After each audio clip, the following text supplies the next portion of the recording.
speaking before the board have signed in, I believe. We didn't miss anyone for this Thursday, September 4th meeting. And I'd like to call, Christie, call meeting to order, please. 7:03. Trustee Gutierrez? Here. Trustee Porter? Here. Trustee Kunkel? Here. Trustee Broccolino? Here. Trustee Albuck? Here. And Trustee Bancole. Here. Thank you. So without objection, we can, Do the Pledge of Allegiance. oh, let me do that. What about Bancole? Who would have to? Without objection. Yeah. Oh, for her. Please join me for the Pledge of Allegiance.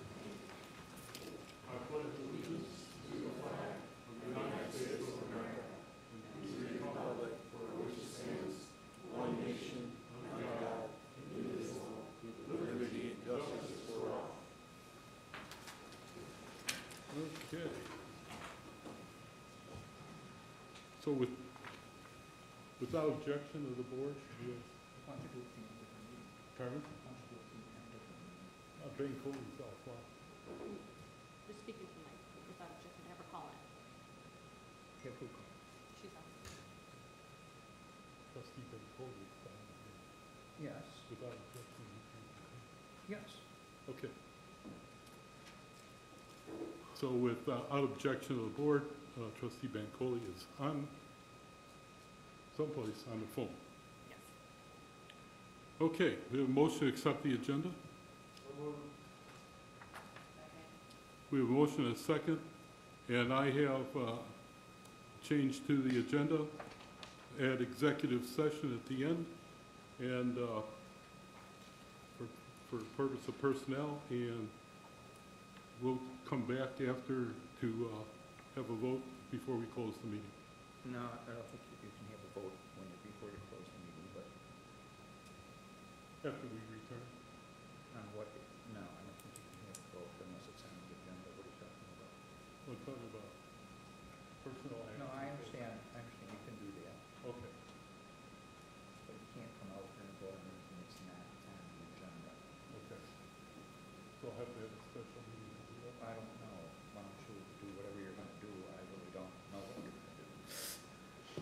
Okay. So with that, we will have a break to close session. And, Excuse me, Ken, while we're in the portion, can you confirm that that is the rule, that once we go into closed session and have the meeting, that it can come back, if we haven't closed out the regular board meeting, then we can't take a vote. Can you just, whatever section that is, I'd just like to see that. well, I know we Sure, gotta close. but can we do that at the end of the meeting? Sure. Okay. Okay, Because I didn't even know you were gonna do this, so I didn't know what's. I'll do what I gotta do. Okay, roll call. Trustee Porter? Yes. Trustee Kunkel? Yes. Trustee Bancole? Yes. Trustee Broccolino? Yes. Trustee Albuck? Yes. And Trustee Gutierrez? Yes. Thank you. Thank you. Presentations, we have recognition this evening. Here he comes, of our wastewater treatment plant of the year, operator of the year awards. Gentlemen, if you could join me right up here. I'm extremely happy to be here tonight. This is not something I get to do very often. Not only has the wastewater treatment plant, the Hanover Park wastewater treatment plant, been recognized, not once, but now twice. First, I would like to introduce Lance Winterland. He's right there in front, he's hiding. There he is. You can come down. Come this way.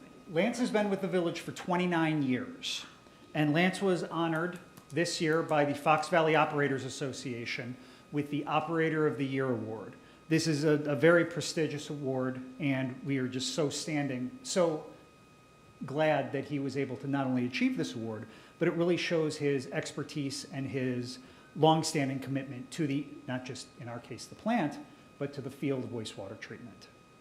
Secondly, we actually won 2 awards.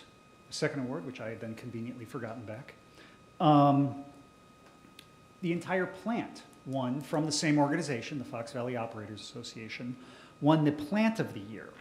Now, in recognition for the plant, which when I say the plant, sure, I am talking about a physical place and a physical thing. Oh, thank you. But really what I'm talking about are the people that run it. That's what happens every day. It's just a tool that sits down and does nothing without them actually running it on a day-to-day. And I say day-to-day, I really mean 24 hours, 365 days a year, that plant's in operation by them. And to win this award, what you're really demonstrating is your commitment to maintaining the highest standards in wastewater treatment, as well as a demonstrated excellence in the operation of a modern wastewater treatment plant. But it's also a commitment to the ongoing professionalism and professional development of your staff.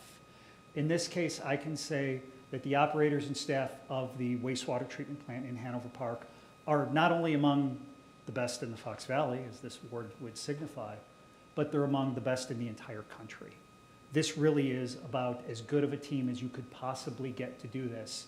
And this is a small recognition, but for us, this is a great recognition, and it gives me the opportunity to bring them in front of you and really say, these are the people that keep it working every day, literally every day. So thank you very much.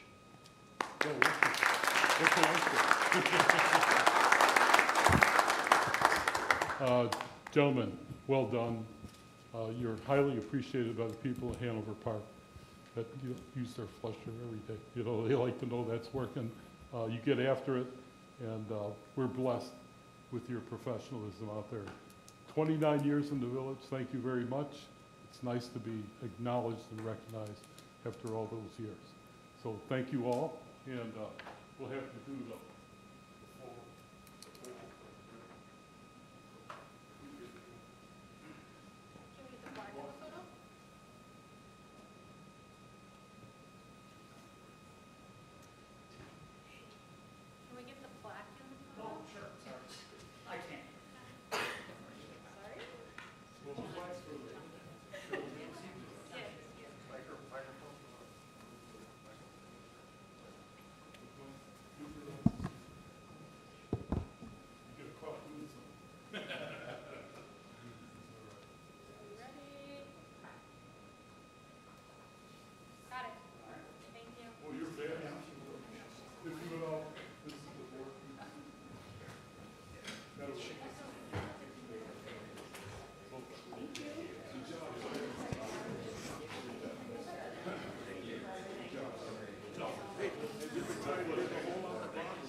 one of those fine gentlemen, I won't point him out, but he's a mayor in his town. He knows how to get it done.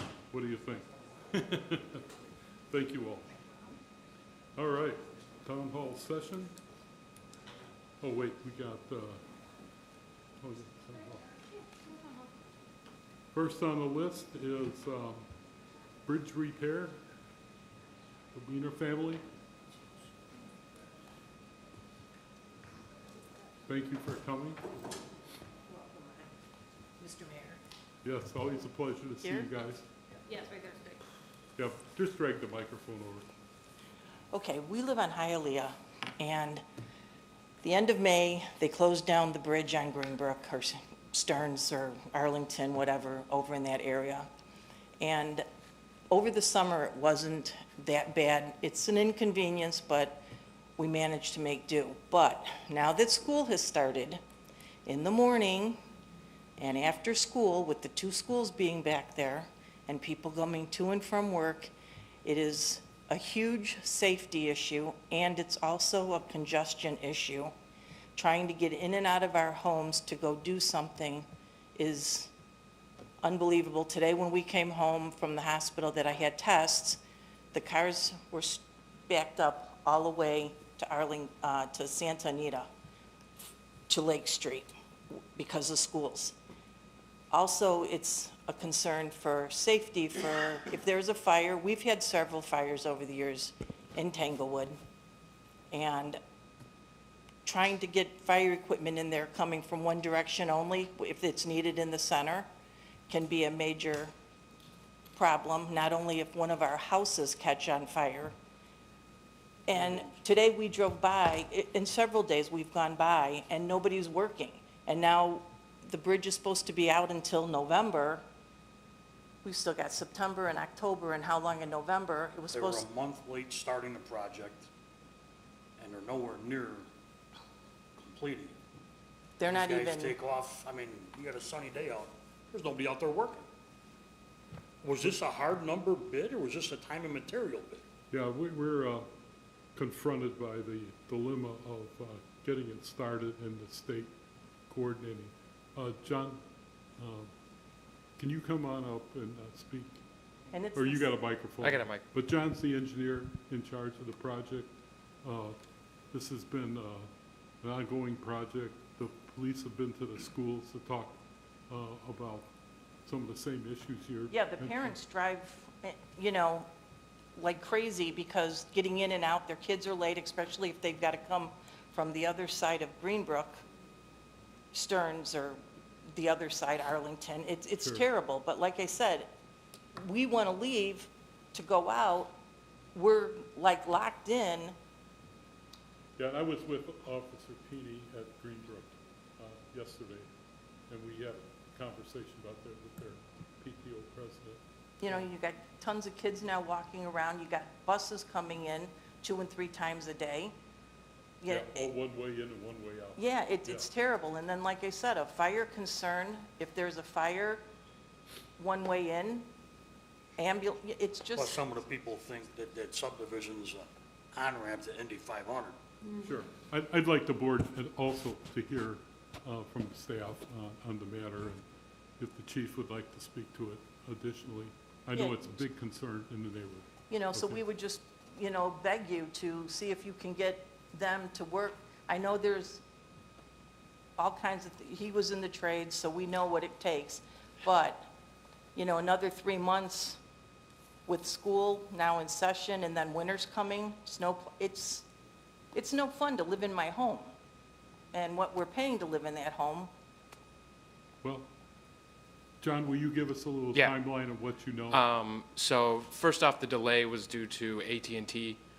We were waiting for them to relocate their utilities. They had year-plus notice, and so we wanted to start out there as soon as we can, but we had to wait for them to get out of their way, to get out of our way. In terms of work out there, they are progressing very quickly out there.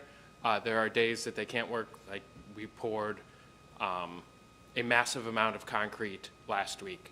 They poured the bottom slab, parts of the wing walls, all sorts of stuff. That concrete has to cure before they can continue to build on it. So there's times when it may not appear that people are working, but we're waiting for, you know, the cure time before we can start building on top of it so that that concrete has strength.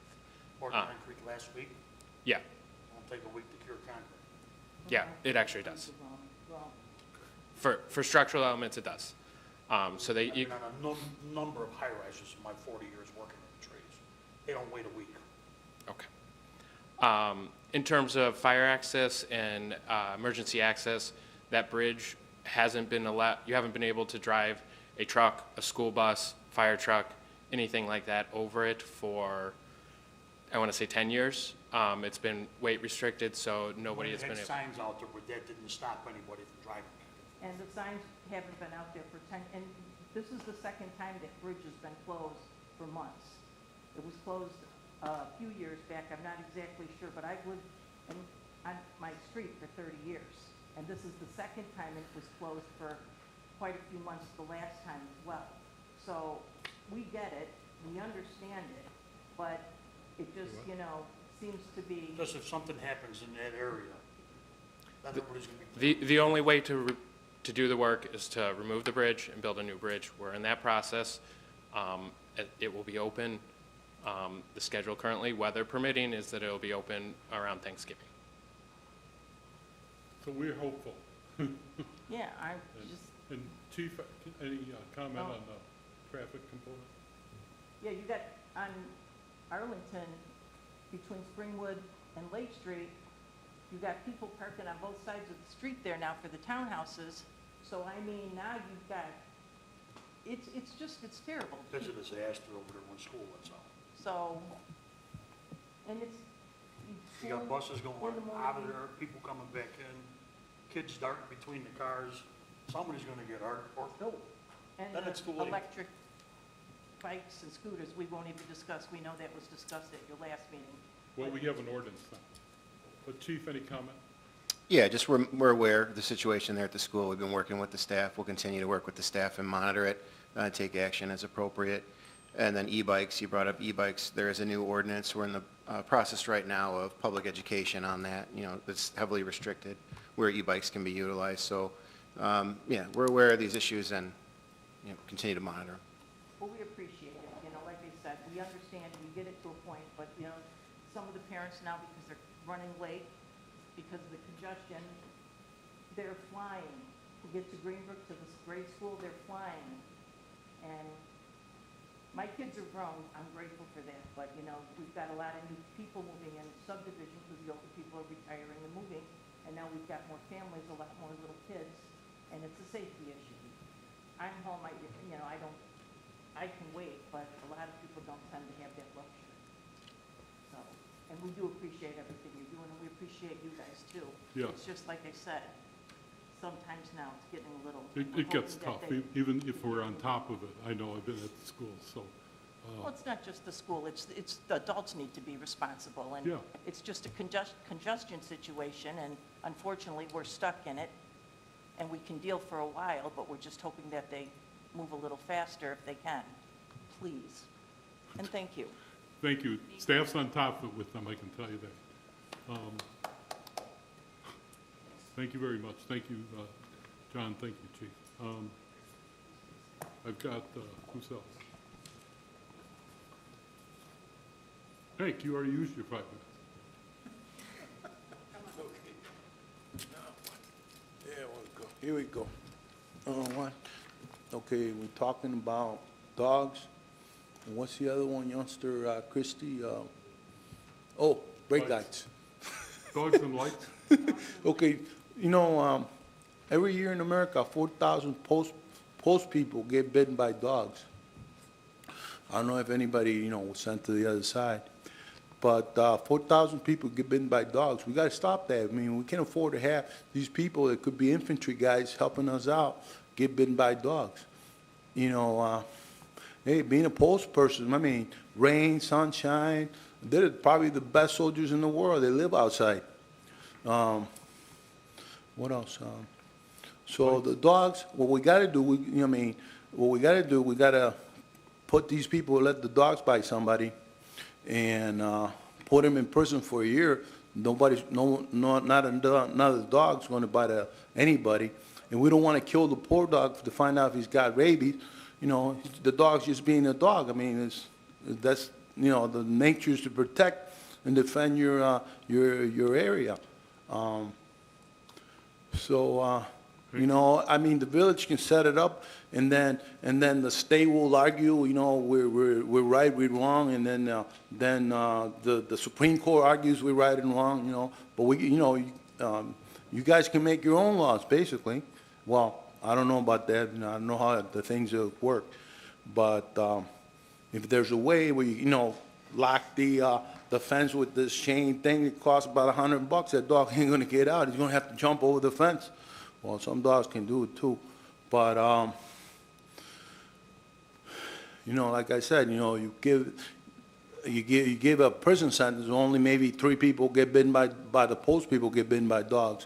Also, you know, if 4,000 people in America get bitten by dogs, it means that 8,000, 10,000 people got bitten by dogs. You know, that's another soldier we're missing. We got less people to work with. And the dog can actually be in the battlefield helping you up, even though I don't believe, you know, poor dog, you know, die for me. I'd rather die than my dog would die. But I only got 5 minutes. I'm going to have to come back next time to talk about the other stuff. Well, thank you. Thank you for your time. No, wait. If I still have time, you know, what I'm saying is, you know, if you ever had a dog charging at you, like I did here, I mean, you'd be extremely angry, you know, and I think maybe the guy said, you know, the devil works in mysterious ways, and he puts a dream in somebody, and then it happens. And I had a dog, a Dublin Shepherd, charging at me a couple times. If I would have had a shotgun in my hands, that dog would have been dead. And then the person grabbed him. How did he know that the dog was going to charge? A couple times, not once, but twice. Because I talk, people don't like when I talk. But, you know, I'm here to preach. You know, I'm going to be a preacher. In the political system, you're going to call me a politician, you're going to call me a preacher. And preachers are good in the politics. But, you know, there's got to be something done. You know, in Cuba, they had these white Doberman pinchers. I don't know why they did, but I don't like dogs. I mean, I like dogs, but since that dog charged me a couple of times, I don't like dogs that much anymore. I kind of be careful around them, you know, because I like dogs because they protect people. But those white Doberman pinchers, I mean, they keep the slaves in line.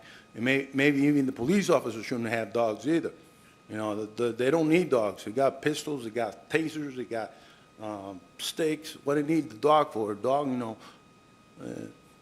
Then we got to kill the poor dog, see if he's got rabies, you know. You know, it doesn't make sense. But we got to do something because we don't need people. And there was this guy, this tribe or something, that, you know, the dog bit somebody and they killed the poor dog because he bit somebody. That's one less soldier to work with. Hey, you know, not can be only a man, it could be a woman getting bitten. So, I mean, men consider women sacred, so, you know, we don't want women to get bitten either. And the self-time, I'm out of time now. You are. Okay, so I'll see you next month. I got other stuff to talk about, but Keep next them in time your pocket. next time I talk to you what the government's for. Okay.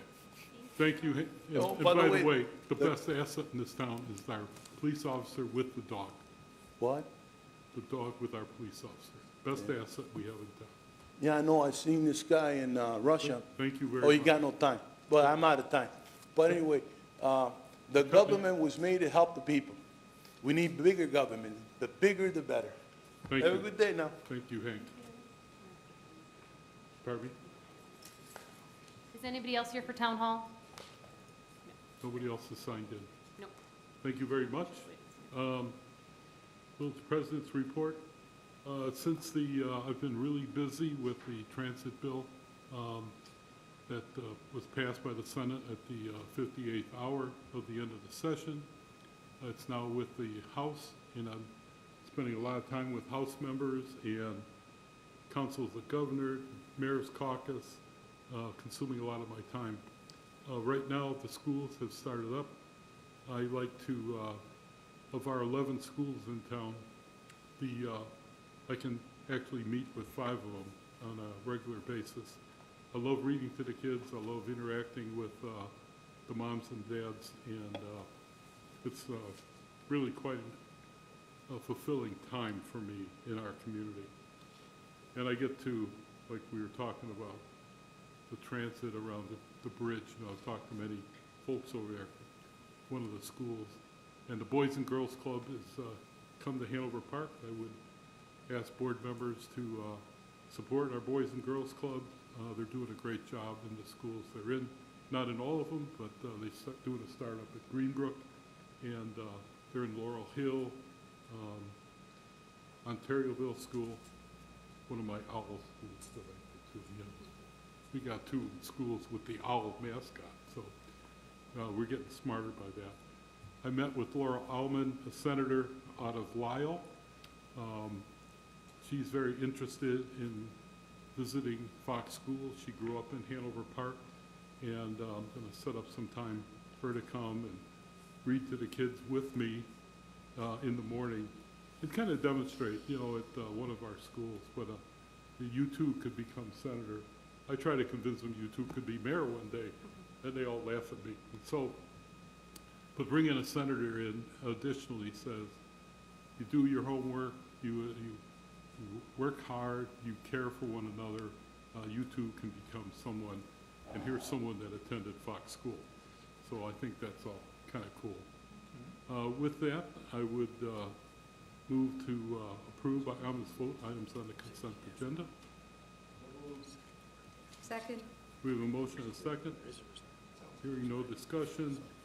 Christie, call the roll. Trustee Kunkel? Trustee Bancole? Yes. Trustee Broccolino? Yes. Trustee Albuck? Yes. Trustee Gutierrez? Yes. And Trustee Porter? Yes. Thank you.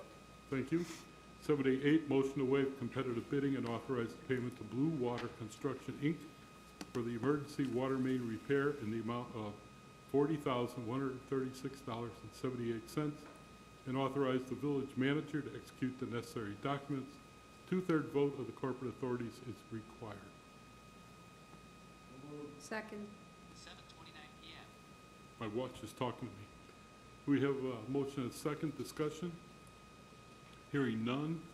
Christie, call the roll. Trustee Gutierrez? Yes. Trustee Porter? Yes. Trustee Kunkel? Trustee Bancole? Yes.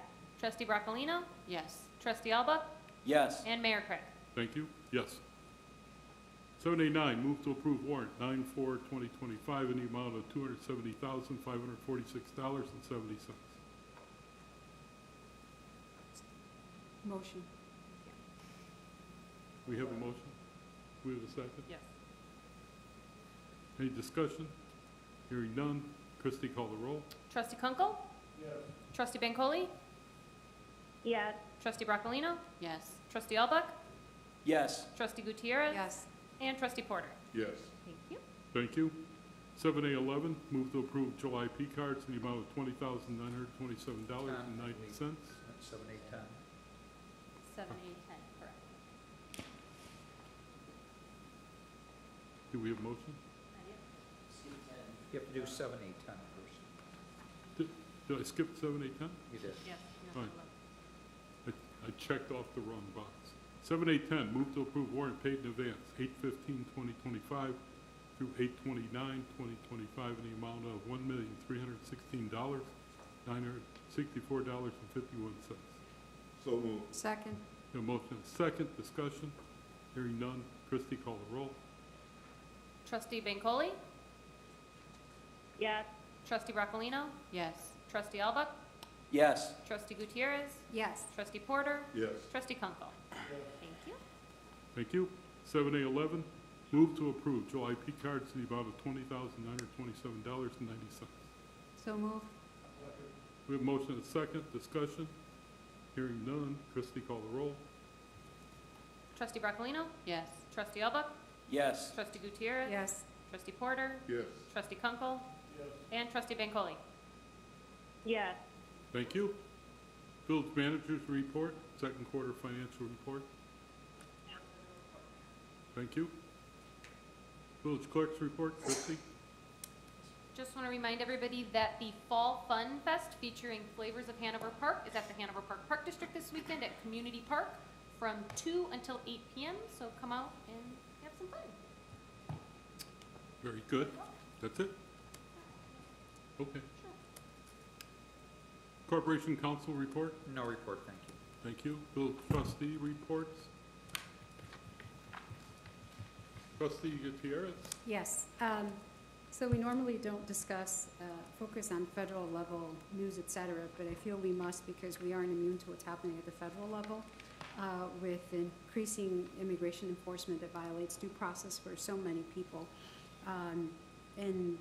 We're not going to be immune from that. We've had several sightings of immigration enforcement using our local gas stations, so they are in the area. And their presence just confirms more fear for our folks, but I wanted to reiterate that we abide by the Trust Act, that there is an amazing video out there that is one of the most comprehensive, most detailed Know Your Rights Trust Act information. And Hanover Park has that, and other towns are picking it up and using it and sharing it. It's on our YouTube page. I also want to remind our folks that anyone, regardless of who they are, have a right to call 911, and our police will be there to serve. With that being said, I also want to thank all the people that have rallied around our immigrant community and have supported them and have welcomed them into Hanover Park. I also want to thank the Historic or Hysterical Committee, as they like to be called, for the Hanover Park Through the Ages, our little program. Thank you, Mayor, for allowing me to interview you. How did that go? That story about the guy that made the ladder, I was like, is that going to go anywhere? That was really good. That was funny. So thank you so much. I also want to thank Jed for doing the interviews with the folks that we picked out. I hope we keep those as part of our history. They're very important. I want to thank Barry for all the work he did beforehand as well. And I especially want to thank Courtney for being a calm presence in the room during this time and for supporting me and helping me with this. So I really appreciated Courtney for that and just for the community for coming out.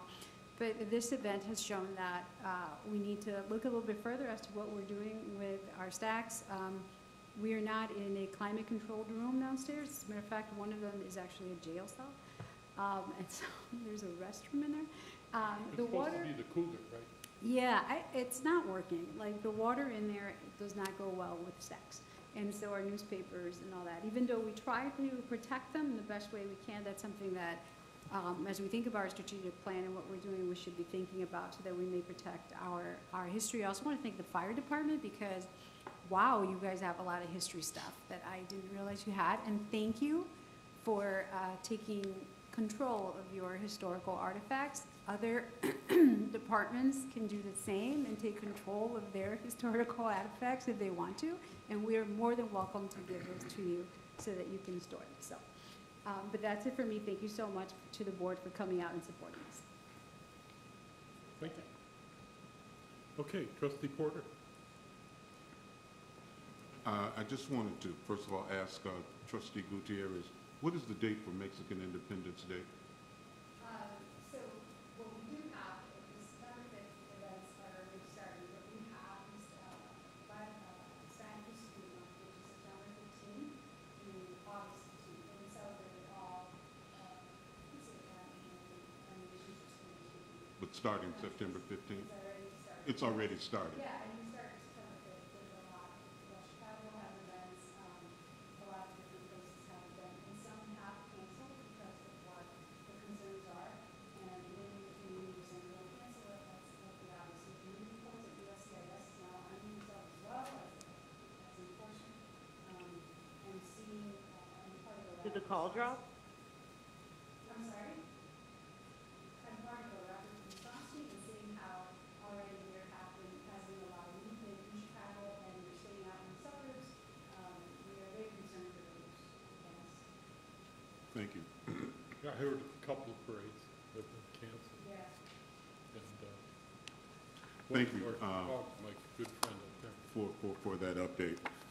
Just a couple of things I want to go over. And I was in Maywood today for a funeral for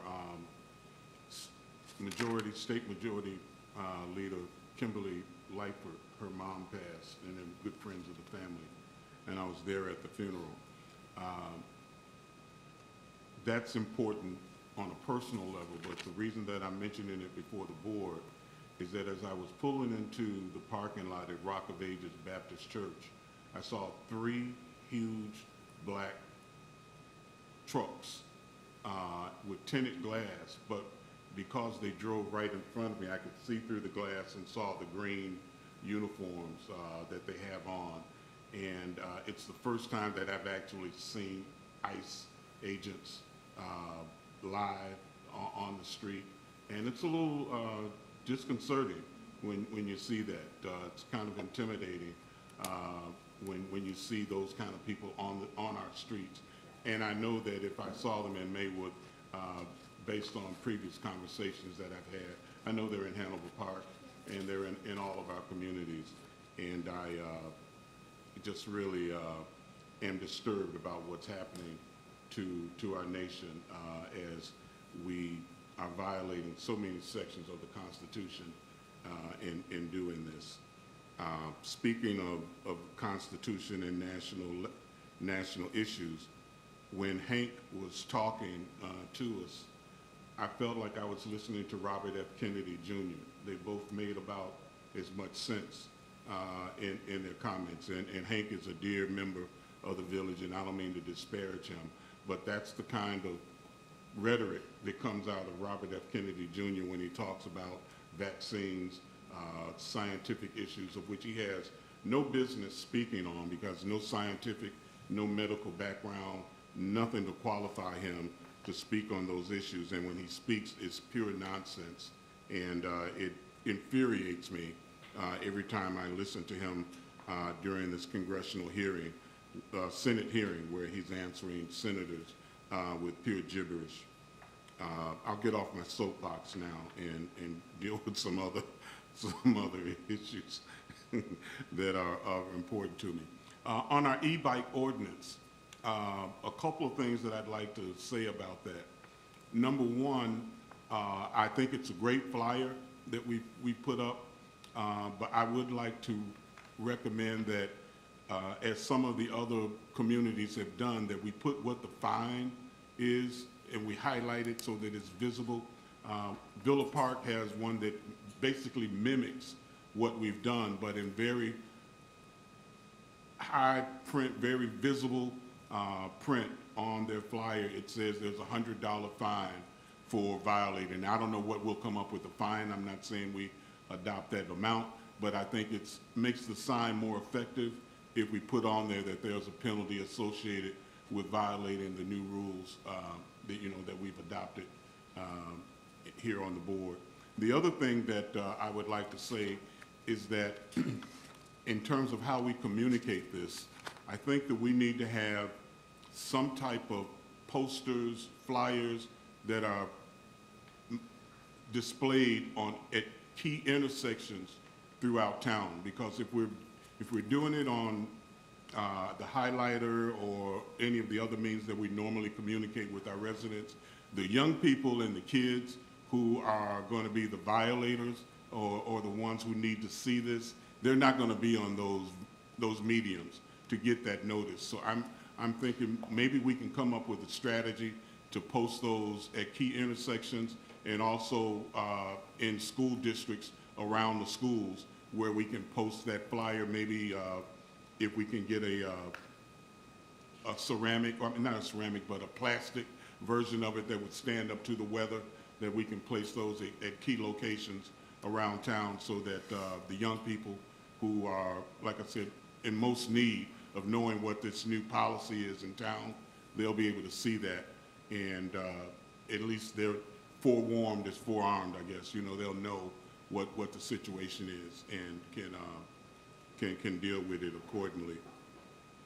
The last thing that I want to talk about is that I can walk to our ball field that we've invested so much money in, and I think that it's a beautiful upgrade that we've done, very pleasing to the eye, and in a very attractive spot in our town. What I am troubled with is that I would like to see an increased promotional activity to promote usage of that ball field in a couple of ways that I'm going to propose, and maybe we can have some further discussion of it. First of all, I'd like to play with the idea of having middle school day during the football season, where when there are home games, and now that we're co-using that with Bartlett, when there are games on Saturdays at the ball field, if we could work with our school districts and have a highlighted for one or two middle schools that could come out and see the field, back the football team. I think the youth leagues would appreciate the support for having, the kids come out. Maybe we can do something where we can even sponsor it with hot dogs or do something, but something to highlight the fact that we put so much money and work into building that field up. I'd like for our community to have more exposure to it. And I think having a middle school day where we recognize from the announcer's booth that, today, we've got Ontarioville School, or we've got whatever school here today, and we're recognizing, them, and just something to give it more visibility in town, because I think right now it's not being utilized, and I don't think that's any fault of our own, but I'd like to see us step our game up in trying to promote that and make that a more usable field. The other thing that I'd like to do is that I want to explore, and I'll bring information back at our next meeting, what it would take to have flag football on those fields. So on those days when our youth league isn't playing, we can have co-ed flag football, which is one of the hottest sports in the country right now. It's flag football. And there are a lot of parents that aren't letting their children play tackle because of the concern with injuries. But flag football is taken off like wildfire. And it's something that I think if we were to look into that, a co-ed flag football league, which not only is for boys, but young women, young girls can play in that league as well. A co-ed flag football league that we could use on those off Saturdays when the Bill George Hanover Park Youth League isn't playing. We can, use that. And again, just to drive more activities to that ball field, because I think it's an asset. And at one of our previous meetings, we talked about what assets do we have in town. I think that's an asset and can be even a greater asset if we kind of put some strategic thinking into how to make that more usable and more of an item and a destination place in the community. And I have other ideas, but I'll stop there and I'll bring those up at other meetings. But yeah, Very good, Herb. I have had contribution. a recent conversation with the mayor of Bartlett, and he has some oversight with the Bartlett baseball. And we're going to meet next week and talk about the transition coming over. It was a concern of theirs moving from a $2 million coverage to a $3 million. I even offered to pay for the difference on that, but they have a plan for the future, and so we're going to discuss some of that. If you'd like to be a part of that conversation, you're welcome. Yeah, I would even go so far as to, if we could develop a committee with a chairperson to discuss how we promote and use the ball field, with a representative from the administration and a representative from the board to work on that and to collaborate on coming up with, again, some strategies to use that. Yeah, let's have some conversation about that. Okay, very good. That Thank you. concludes my report. Thank you. Trustee Kunkel?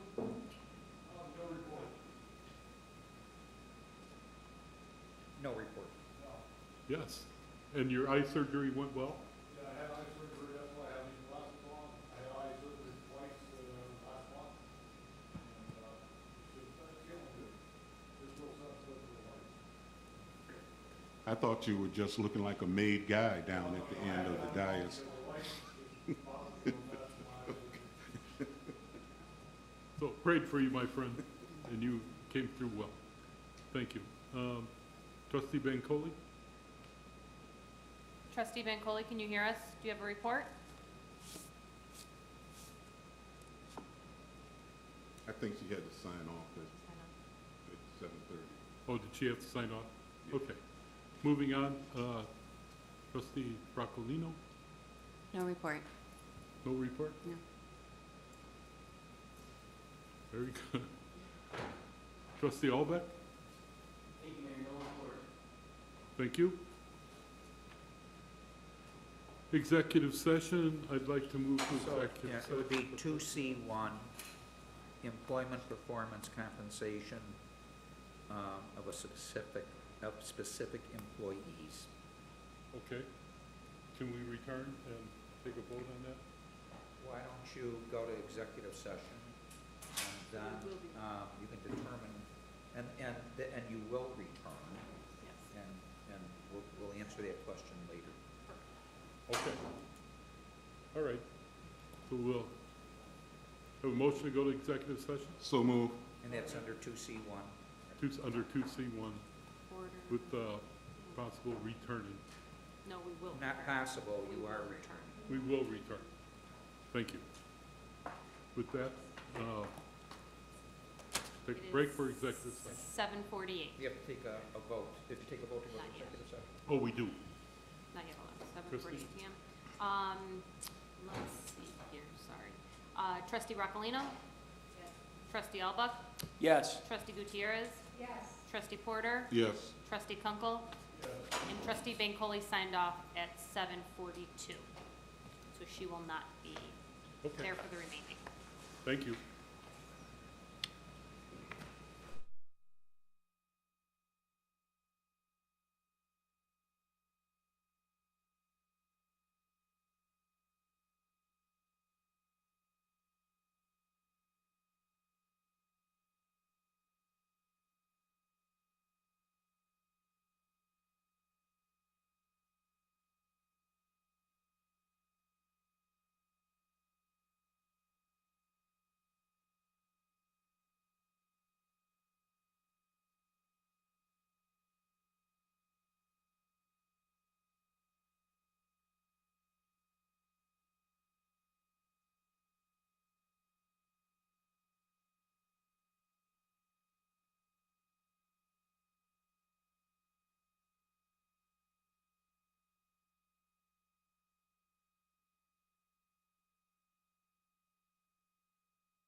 I'd like to make a motion that we return for a special meeting for personnel issue on Monday at 8 a.m. So moved. Second. Monday at 8 a.m.? Yeah. Have a voice vote? Christie? Call the roll. Yeah, I don't want a roll call. Okay. Trustee Broccolino? Yes. Trustee Alba? Yes. Trustee Gutierrez? Yes. Trustee Porter? Yes. And Trustee Kunkel? Yes. Any other business items? We'll have a, motion.